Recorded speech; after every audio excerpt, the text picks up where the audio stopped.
A lot of people have this misconception that advertising is about selling. Ads are about selling.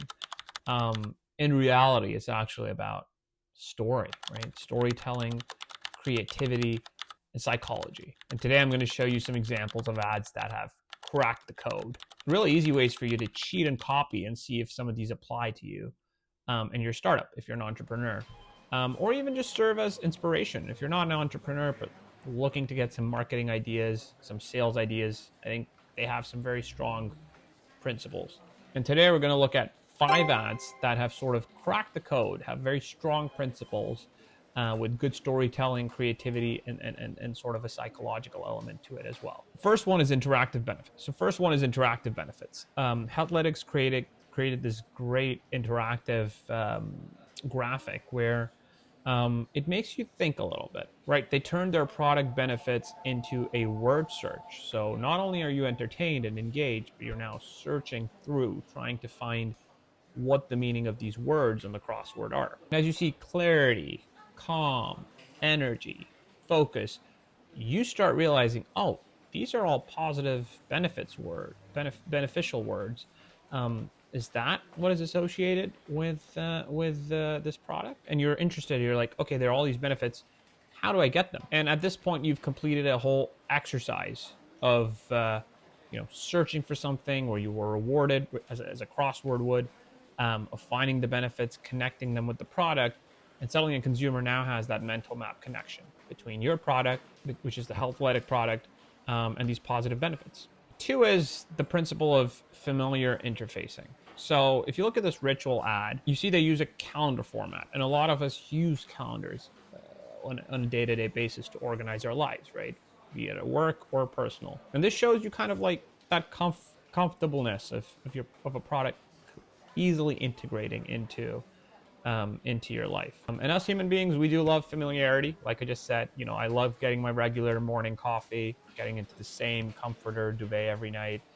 We like familiarity. We don't like change. That's just how we as human beings are. So when a product positions itself with something you're familiar with, it plays on the principle, right? And in turn, when consumers start making that connection between something familiar and your product, it leads to a better feeling for them, leading them to be in a more likely mind to pay you for your service, right? So a good takeaway here is, if you're thinking of marketing, where in your customer's journey can your product naturally slot in? Third principle is changing one word of a popular phrase or catchphrase, right? This is a very common marketing tactic. Coca-Cola has done it.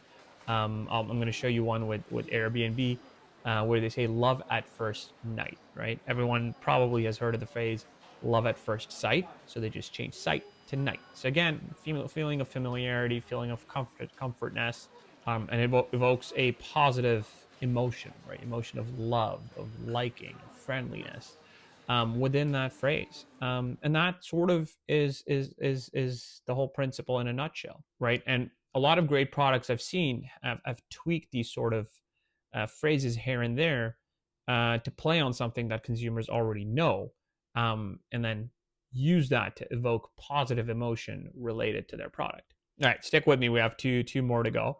So number 4 is visual shock and irony. If you look at this example right here, so visual humor grabs attention, and you see here that Little has placed a modern fan, bladeless fan, into a painting from 1889. Right? This is a bit more of a social media post, but you can see how it sort of started engaging conversation, got the post engagement, in turn getting more and more views, which is kind of what you want as a marketing play. And this one's kind of like self-explanatory. The shock and irony is obvious, where you will not have this bladeless fan next to a painting, right? So shock value is important in a lot of marketing plays. But again, you have to remember if this aligns with your brand, with your values, your pillars that your company's you're trying to build on, because it won't apply to everyone, right?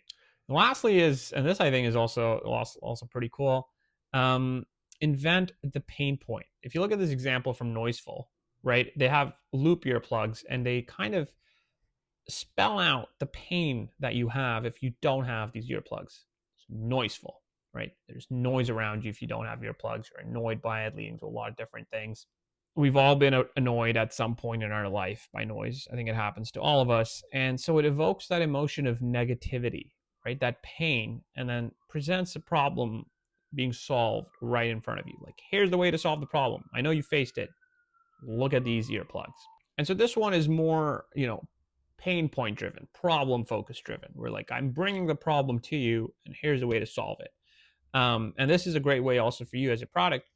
And this is also a great way for you if you're trying to scale a product, like highlighting more and more the pain that the product is trying to solve. And if there's no pain, there's no problem the product's trying to solve, then I'm sorry, that product's probably not going to work out for you in the long run.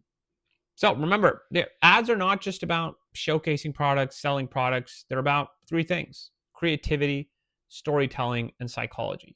When all three come together really well, great ads are made. And if there's any sort of ad that you think is inspiring to you, please let me know in the comments. I'm always on the lookout for new ideas